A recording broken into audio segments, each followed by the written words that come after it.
उठो, जागो और तब तक प्रयास करो जब तक कि लक्ष्य की प्राप्ति न हो जाए। स्वामी विवेकानंद जी के इन शब्दों से असीम उत्साह एवं प्रेरणा की अभिव्यक्ति होती है।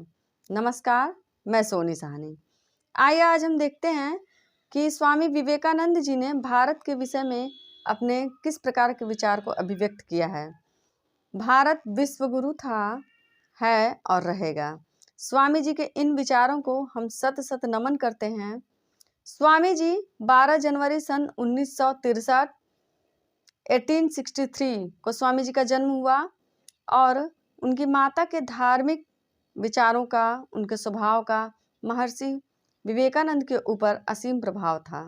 भगवान शिव की भक्ति से पुत्र की प्राप्ति के कारण माता ने उनका नाम वीरेश्वर रखा और नामकरण होने के पश्चात इनका नाम नरेंद्र नाथ रखा गया। चूँकि माता इनकी बहुत ही धार्मिक स्वभाव की थी और भगवान शिव की भक्ति किया करती थी, तो स्वाभाविक है कि यह बालक नरेंद्र नाथ भी धर्म दर्शन के विषय में विशेष चिंतन किया करते थे। उन्होंने संपूर्ण भारत में भ्रमण किया और यहाँ के धर्म दर्शन की गहन चिंतन मनन किया। धर्म एवं दर्शन की गहरी चेतना उनके स्वभाव में परिलक्षित होती है। उनके शब्दों में भारत दर्शन की पुण्य भूमि है, यह देवत्व प्राप्ति की भूमि है। भारत भूमि को उन्होंने देवत्व प्राप्ति की भूमि की संज्ञा दी है और आध्यात्मिकता का आदि स्रोत कहा है।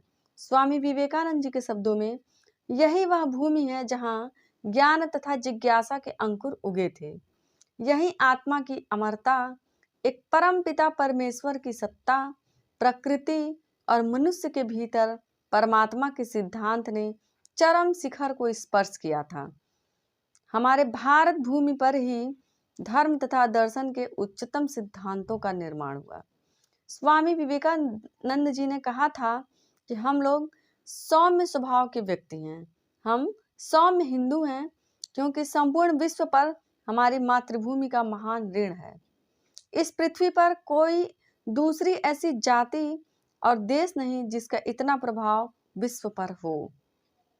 जब ग्रीस का अस्तित्व ही नहीं था, रोम भविष्य के अंधकार में छिपा हुआ था और आधुनिक यूरोप वासियों के पूर्वज जंगलों में रहा करते थे, उस समय भी हमारी भारत भूमि पर कर्म चेतना का साम्राज्य था।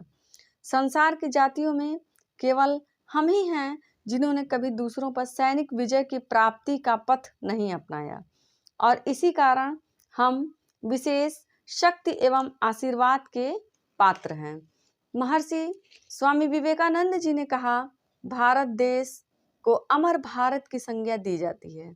यही वह देश है जो संसार की किसी भी चट्टान से अधिक दृढ़ता के साथ अपने पौरुष एवं अमर जीवन शक्ति के साथ अभी तक डट कर खड़ा है।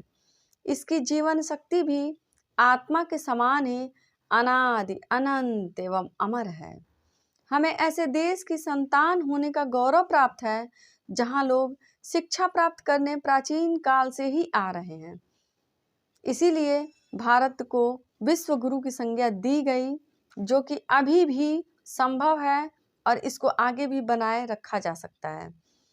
महात्मा गांधी, सुभाष चंद्र बोस जैसे हमारे स्वतंत्रता सेनानी एवं महान व्यक्तित्व के मार्गदर्शक एवं प्रेरणा स्रोत के रूप में स्वामी विवेकानंद जी अमर हैं और आज भी हमारे भारत भूमि धर्म एवं दर्शन में स्वामी विवेकानंद जी का विशेष योगदान है।